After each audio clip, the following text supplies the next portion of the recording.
Don't touch her wire, because that will fall. Look me in the eye, say, guys, I swear on the and if I do, I'm paying for it. 1 hour later. Hey guys, it's 3D Kid, and today we're going to be talking about the multi-material upgrade on the original Prusa i3 Mark II and Mark IIs. Before I start, I must say I'm not the only one who has made videos on this. Other creators like 3D Maker Noob, the 3D Printing Nerd, and Maker's Muse have also done videos on the multi-material upgrade, and the links to their videos will be in the descriptions, and any other videos that I find on the multi-material upgrade will also be in the description. So I got my multi-material upgrade kit a few months ago now, and it was very easy to assemble. You have to replace the old board with the new special multiplexing board. You also get 3 new stepper motors, 4 including the one you already have attached. They are raised up and clipped onto the metal frame using printed parts and zip ties. They also include 4 Bondtech gears, which are tightened using M3 3mm grub screws with a little bit of Loctite to tighten the screw. It's me. Cause if you make a thing, I break a thing, it's no problem. Loctite will fix it up and put it back together again. Cause if it's broken, it's unspoken what you need to get you through. Loctite glue is better than your glue. Boom! So the Mark II on its own uses a direct drive system. However, when you buy the upgrade, it turns in. However, when you buy the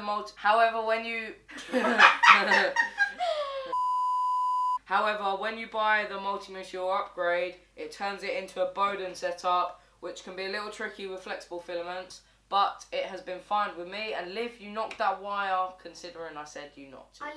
Don't touch that wire, because that will fall. I literally just tapped it. See, attached it. Prusa research says the original Prusa i3 Mark II multi-material is the first consumer option available to print with up to 4 different materials or colours simultaneously. The use of up to 4 material feeders with only one hot end makes the solution calibration free and is much easier to use than current available systems.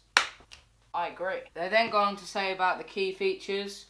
They are perfect alignment during print, 0 calibration, build volume is identical to the regular Mark II because all the 4 filaments go into a 4-way system, which allows the printer to use only 1 extruder rather than using 4, which would decrease the build volume dramatically. Special multiplexing board allows use of regular electronics, so you can plug in a Raspberry Pi, you can plug in an Arduino, so you can add to the electronics. It also includes a genuine E3D hot end, prints all the materials including flexibles. Filament holder is included, which is very quick to set up, which mine took about 10-20 minutes to set up. The most time consuming part is peeling the plastic off the acrylic laser cut pieces, but that took about 10 minutes alone, and then the assembly is very easy. And of course you get Haribos, like any other thing that Prusa sends you. Always get some nice sweets. So let's talk about purge towers. Dun, dun, dun. So purge towers have been one of the most talked about subjects with the multi-material upgrade due to the waste it produces. Although you're wasting plastic, the results look great. So let me explain in more detail using some math. Oh, well done. It's on lunch. Oh gosh. Golly. Right, so if we look at this small present here, as you can see, the weight, it weighs 50 grams and the purge tower weighing 25 grams. So that's a total of 75 grams with a total waste of 33%. Then we go on to the big present, and you can see that the weight is 185 grams with a waste of 50, and the total being 235 grams. And the total waste is 21%, which is quite low, which is good. But then we compare them together, and even though it costs more money and weight to print the bigger present, you're losing more material in the small present than you are the big present, because they have the exact same purge block, it's just this one is taller. So as you can see on the graph, the percent is percentage of waste is so much smaller. Then the candy cane, which you haven't seen in the video yet, weighs 20 grams, and the waste is 5 grams, so the total weight is 25 grams with 20% total waste, which is also quite good, but because it's in like this type of shape, like that, it's a lot bigger and longer than the purge tower, so it's taking up less material. So then the chain weighs 30 grams, and the waste being 20 grams, and the total weight is 50 grams, and the waste is 40. So then on the dog, the weight is 30 grams with the waste of 60 grams, total weight of 90 grams with the total waste being 67%, which is really bad. But you have to face the consequences when you want to print a really good model in 4 colours. So one candy cane ring on its own weighs 1 gram, and the waste is 3 grams with the total weight of 4 grams and waste being 75 grams. Same with this, but you print 3 rings at the same time on the bed, so the waste is only 50%. So here's comparing all the percentages of the waste. So total waste with the higher percentage, and then the dog ring with 3 of them on the bed, the chain, the small present, the big present, and the candy cane. So it goes like this. It's more cost efficient to print the bigger presents. So say you were going to print, 200% dog, but then the waste would be much lower. So the money lost. So for example, let's take the small present. We're using Pongo store filament, which is for 1 kilogram, it's £25.95. So that is 0.02595 per gram. So then the total costs £1.95 to make, but the total waste is 65p lost. But in the bigger present, it costs £6.10 to make, and the loss is £1.30, but there's a bigger gap in between, so it's more cost efficient. And then down here, so this is everything on one graph, summing it all up. As you can see, there's all the things we just discussed, and here's the graph. So let's get back to me.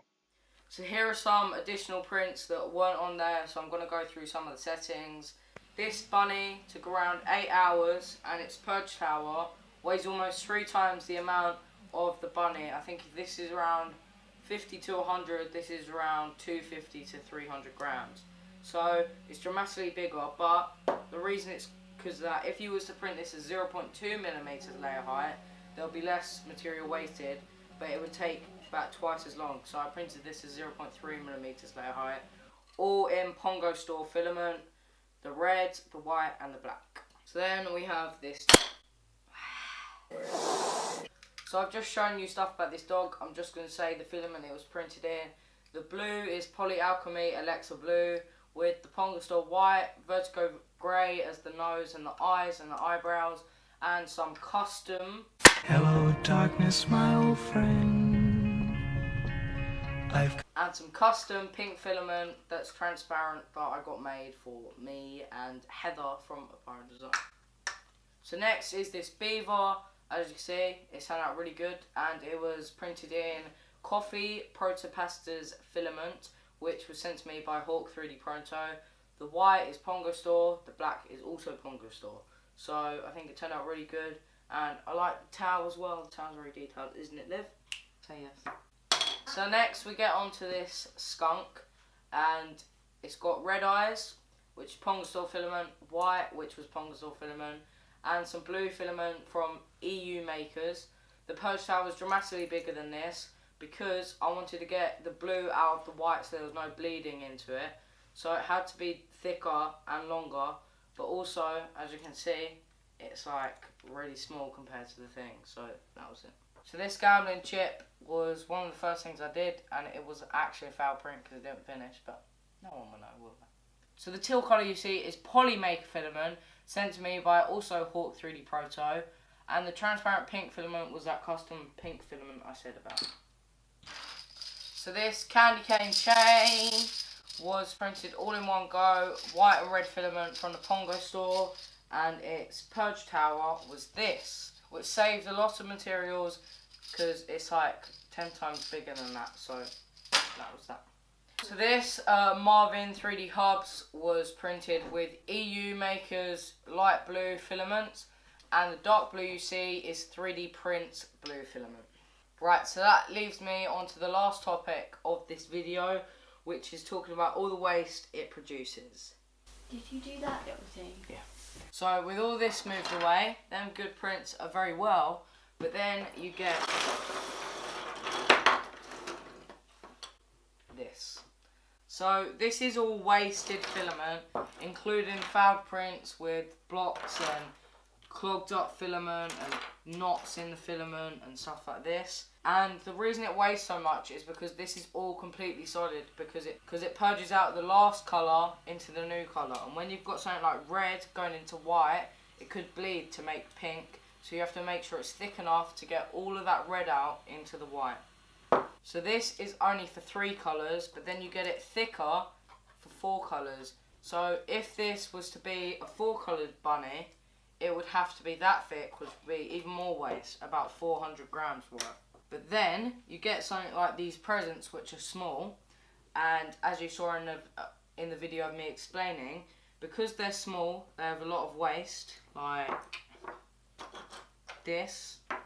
But with the bigger ones, you get a higher purge block waste, but because they're bigger, the bigger present is bigger, it has less waste because it's bigger in the X and Y direction. How many times did I say bigger there?